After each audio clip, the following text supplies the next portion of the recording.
Good morning to everyone. It is June the 5th, and we're into governance. Just as a note, I revised the grades upward and published them. So that should be done.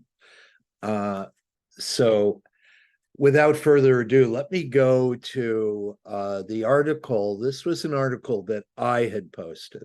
Now, why did I post it? I posted it because I thought that polycentric governance was just one picture of governance. And I was worried that we would go through this course, 531, with one picture of governance. Governance, as I've mentioned in other reflections, is an enormous issue. It's difficult to describe how pivotal it is. So having only one picture of it, I thought, was leaving us with too little. So I had selected this article entitled Community Development as Prefigurative, which is an interesting term, Radically Democratic Global Governance. So let me read the title again. It's a pretty ambitious one. Community Development is Prefigurative, Radically Democratic Global Governance. And it's a question, right? So these authors are out of the School of Public Administration. And another reason, by the way, that I selected this particular article is that it deals quite clearly with an approach to, and it declares this, it comes right out and says, this is an approach to radical community development. Now, by radical, let's define that term because it's such an explosive term, and it should not be. The term radical is from the Latin word radix, which means root. So to have a radical approach is to have an approach that goes to the root cause of a specific problem or set of problems. And that's how I'm using the term here. So when I say a radical approach, when these authors say a radical approach, they're not talking about Molotov cocktails and riots. They're talking about an analytical approach that goes deep, that seeks to get underneath the surface to the root cause of a problem, right? So it's in that sense that this approach, integrative governance, is an approach to radical community development. So unlike polycentric governance, in the case of principles, where we have what is, for the most part, a management approach, and again, that's not a critique of it, it's just to put it in its proper place. So it is more in line, that approach, polycentric governance, is more in line with a reformist agenda, right? There's nothing inside that picture of governance to suggest that it's radical in the way this approach is. And you can see this, not difficult to see, in that this approach, integrative governance, has explicit social, political, and economic goals. It seeks greater social, economic, and political justice. So in that sense as well, this approach is a radical approach. So it's not accepting the status quo and somehow managing within it. It seeks to revise the status quo itself. Now, before going into this, and I will not be long today, I promise, but I thought this was an important view, at least an alternative view, and I think an important one.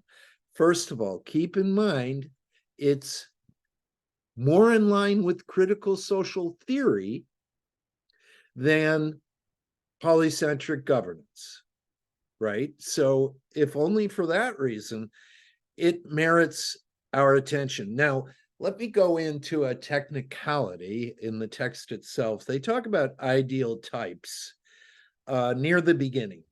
And I wanted to explain that term just a little bit. An ideal type is a model. And I will go back to my favorite example of this, the planetary system. When we look at the planetary system with the sun in the middle and, you know, the planets revolving around the sun, we're looking at a model. In other words, we're looking at an abstract simplification of reality. And to be honest with you, we don't have to go into the philosophy of science here. But if you have a model or a theory, that is what you have. You have a kind of ideal type. You know, our conceptualizations, our theories will only get so close to reality, and reality will always outrun our theories. That is to say, reality is richer than our cognitive abilities, right? We can think and think and think and still not get to the heart of the matter. Because the heart of the matter, which is embedded in this thing we call reality, is well beyond our cognitive control. So my point about ideal types, the phrase comes from Weber. Weber was one of the pioneers of modern sociology. In fact, I think you could call him the pioneer of modern sociology. There were a few predecessors like Auguste Comte, but for the most part, Weber is considered the father of modern sociology. And the term ideal type comes from Weber. So an ideal type, just to simplify it, an ideal type is just that. It's a model of reality that subtracts a lot of the complexity in order to design a picture of reality that can be tested against it, right? And again, this is not an extraordinary characteristic of this approach. Every science that promulgates a theory, that puts out a theory, is engaging in an ideal type. So that's all this means here. When they talk about ideal types, they're talking about that kind of simplification. In fact, the term they use, and it's a nice term, ideal types can be seen as caricatured simplifications. In other words, the theorist knows he or she is simplifying to the point of simplification. But without such simplification, it's impossible to state a theory, right? A theory is always general in nature. It always extends beyond the reality it seeks to explain. So that's just a note on ideal types. Now, what I wanted to say is I think their discussion of the farmer-to-farmer movement is intended to provide empirical support for the ideal type that they describe under the heading of integrative governance, right? So integrative governance is itself an ideal type, and they're looking to the farmer-to-farmer movement. They're studying it.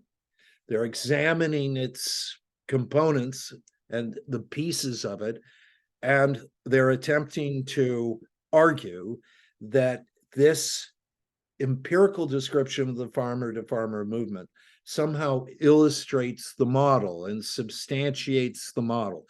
That, I think, is the general thesis of the reading.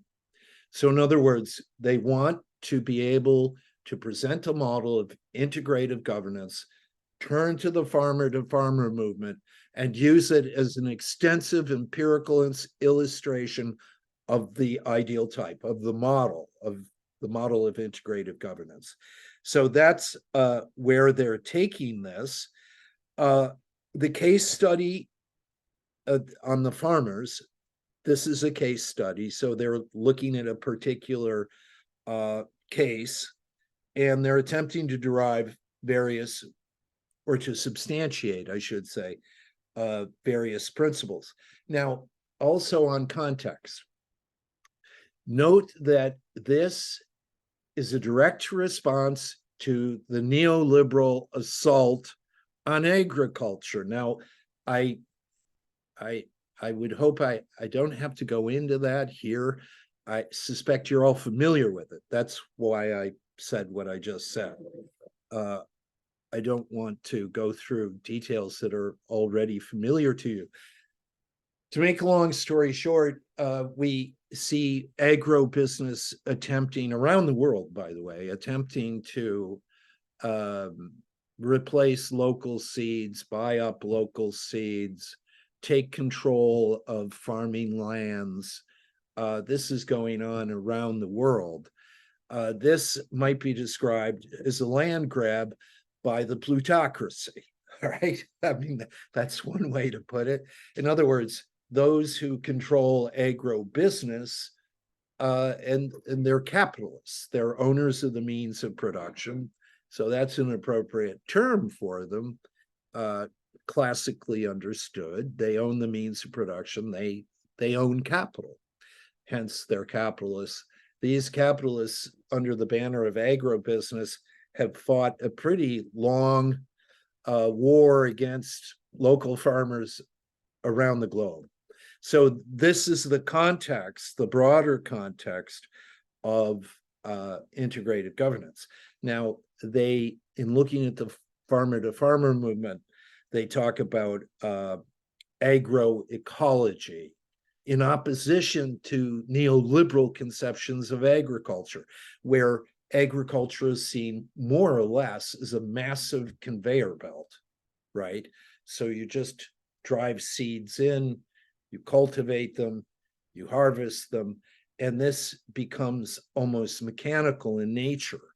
The production is mass production, right? So it's economies of scale, efficiencies, all of those criteria of agribusiness tend to be imposed wherever you see agribusiness. So we have a tension here between the agribusiness sector, which is attempting to take control of agriculture around the world, and we have, on the other hand, agroecology and small farmers and networks. Indeed, as we see in this article, global networks of farmers who are organizing in order to resist agribusiness. So it's in this context, it's a context of transformation. It's a context appropriate to critical social theory, rather unlike polycentric governance in the principles for building resilience. It's not at all clear that approach has this broader sense of transformation, of resistance, of democratic control, although we do see elements of democratic governance in the literature in principles on polycentric governance. So what we have here then is a tension between a reformist governance and a transformative governance. So this is what I would ask you to keep in mind as you go through this article. The other thing I would ask you to keep in mind, or rather to pose as a question to yourself, is how does this approach compare and contrast with the approach in principles? So what is the relationship between integrative governance, as described here, and polycentric governance, as described in principles? I think you might find there's some interesting comparisons and contrasts in these two models. This model, I mean, one simple difference, I think, is that this model has global implications. So this is an international model of governance. It's not clear that the polycentric governance had that kind of scope, although perhaps it could be extended to have that scope. I don't mean to suggest it's impossible for polycentric governance to have an international dimension. In fact, the model seems pretty suited to it. So we have here in this article, and I'm just going to run through them rather quickly, various elements of that they identify of integrative governance. So one thing I wanted to point out is that the governance here is steeped in a pedagogy, which, by the way, is not true of polycentric governance. Now, when I say it's steeped in a pedagogy, what I mean is there's a pedagogical notion that informs integrative governance. And that pedagogical notion is praxis, what they call praxis-based pedagogy. So this is about using praxis, which is doing. It's practice, but it's not practice in the English sense of the term. It's more like doing. So if you're doing, you're in the world of praxis. And if you're reflecting on doing, you're reflecting on praxis. And reflection on praxis has a very, very long history in Western thought. So it's interesting to see here that it's coming up, this idea of practice, of praxis, of doing as a source of education, right? So that's an important general principle, I think, that stands behind integrative governance. Now, other principles, they talk about co-creationism, and I wanted to make a note about this because I find it so peculiar what they say. They talk about co-creationism, they give a religious interpretation of it. That's not common, in my opinion. When we talk about co-creation, what we are usually talking about is a group of people coming together to create X or Y. And co-creation is bringing all of the participants, regardless of their status or level, into the process of creation. So there's a literature on this, on co-creation. It's often, by the way, considered a principle of transformation. So if you look at the literature on transformational change, you will tend to see a strong emphasis on co-creation. So co-creation is, of course, consistent with participative management or participative leadership. So there's an awful lot that can be said there. There's pretty rich literature on it. Another principle they discuss is stewardship, which they tend to define as mutual care, responsibility, and what they call answerability. I would change that word to accountability. That's just the more common expression. Accountability is answerability. There's a distinction between responsibility and accountability. You can be responsible for X and not be accountable for it. It's quite possible. So if you need to hear about that distinction further, let me know. I've lived it. So also a third principle is what they call radical democracy. And they describe this as the transition from power over others to power with others. You can see how consistent this is with co-creation, because co-creation involves the sharing of power, of creative power. So stewardship is part of this. We've seen stewardship in principles, of course. It's surprising to me that in principles, they don't talk about stewardship at great length, but it's there. It is there throughout. So what they say about radical democracy is, I think, important. They talk about a consensus building model. Now, consensus, just to go to that term, consensus is core to the vocabulary of governance. Why? Consensus building is a form of decision making, right?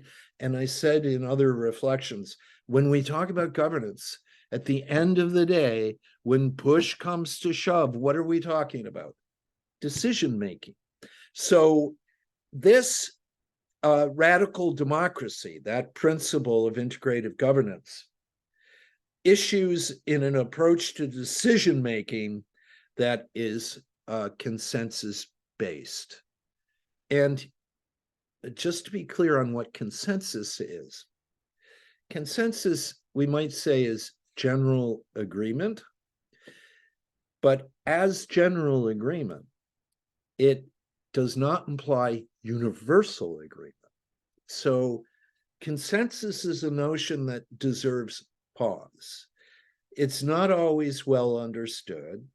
Consensus, we have consensus when we have some number of people on board, and we have to declare what that number is. It has to be transparent to all members of the decision-making party. So, so much for radical democracy. Radical democracy is about bringing everyone to the table on par, regardless of rank or status, and making them part of decision-making. And decision-making here is not just decision-making, it's decision-making that leads to specific outcomes. They also talk about another principle, which I've never heard of, to be honest, under this title. That is to say, I've never heard this title before. Coopetition. Now, the interesting thing about coopetition, you can take a look at it, is it is an alternative approach to economics. It pictures an economic system in which people compete against shared challenges, right? Not against each other, against shared challenges. And these challenges, somehow, if we can accomplish them, we will add to human flourishing, right? We will accomplish outcomes that allow all of us to flourish. This is a radically different conception of economics. It's as far away from neoliberalism as you can get.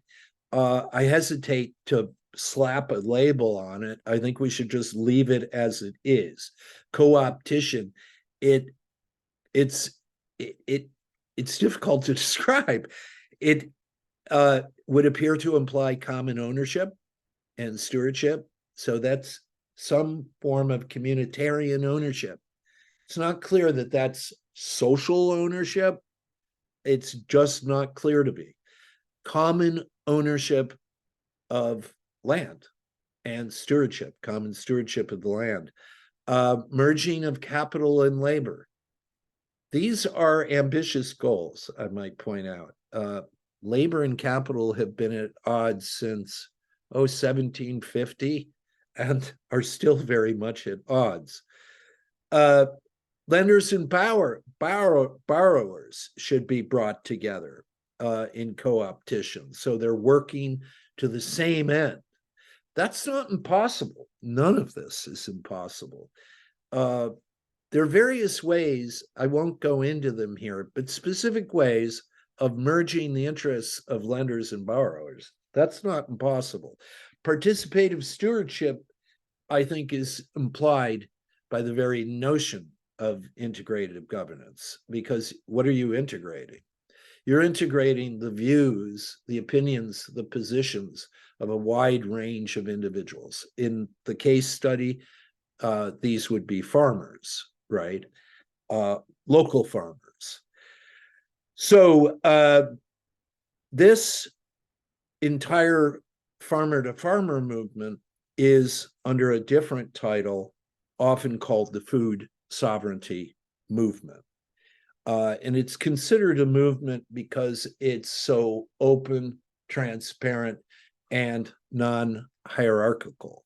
So it's not a set of NGOs or governments. It's these networks and associations of farmers collaborating.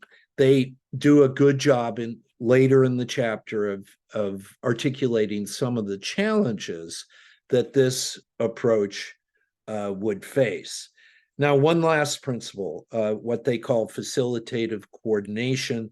This is about coordinating network structures and bringing the different parts of the network, the governance network, into some kind of harmonious connection, right?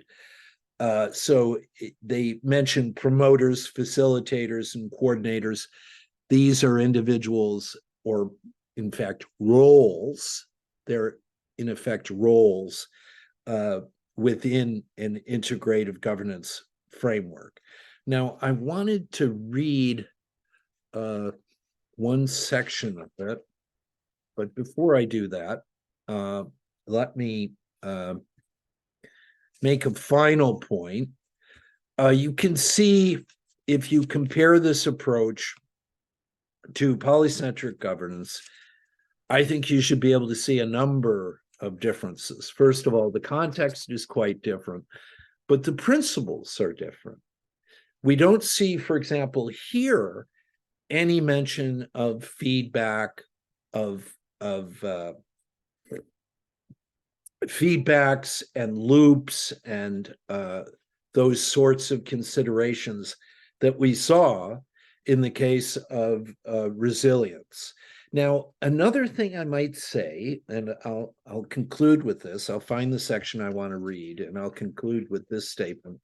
An awful lot of this, in my opinion, what we see here under integrative governance is an approach that's more aware of the challenges that we face in countering the threats that neoliberalism poses to human life.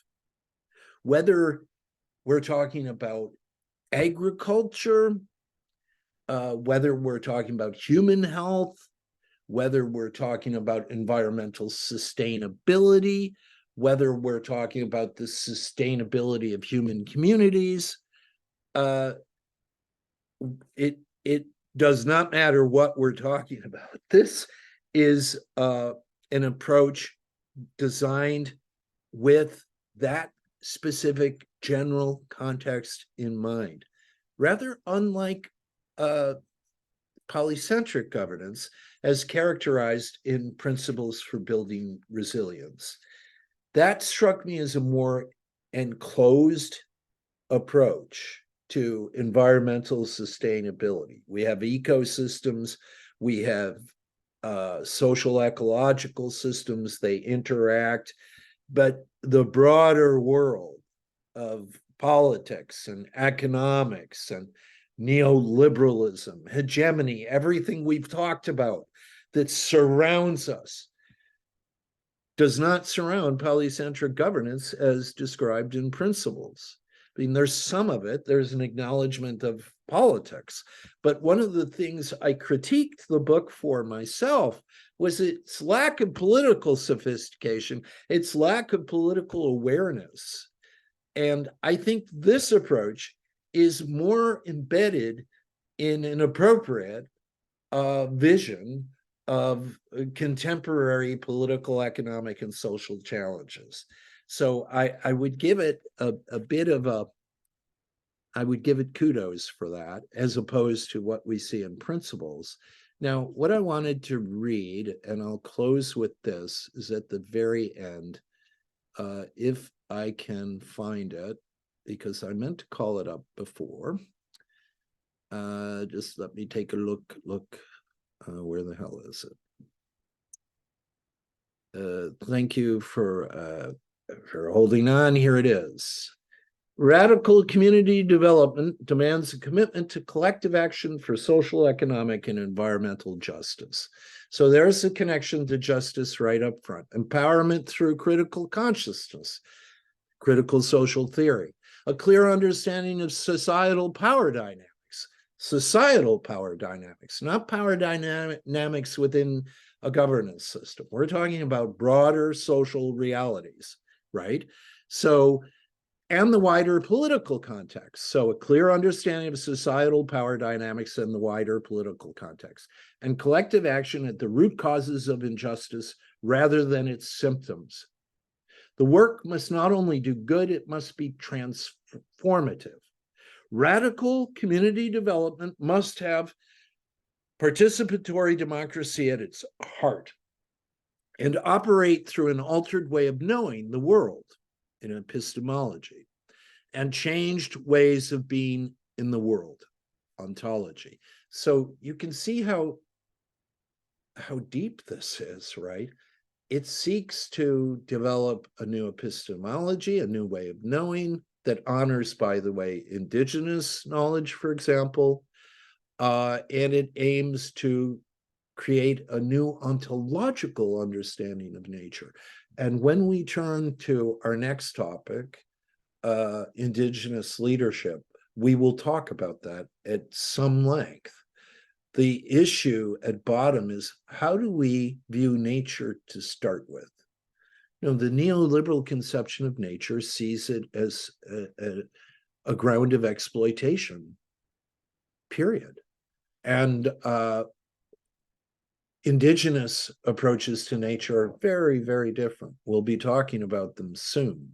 So just to finish the reading, or this section, it must seek to build connections between people that are based on values of respect, trust, mutuality, reciprocity, and dignity, which result in conviviality, compassion, and cooperation. Fine. These themes are woven through the chapters of the Handbook of Community Practice. This is what I want to say to close. This approach, integrated governance, I think is more suited to community development than the approach we saw in Principles.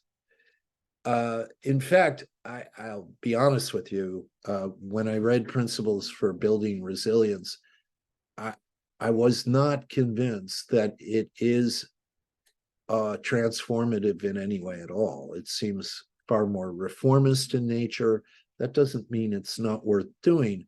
It just means that it might not be as worth doing as the kind of approach, the broader and more radical approach we see in this article. So with that said, I think I can conclude this discussion.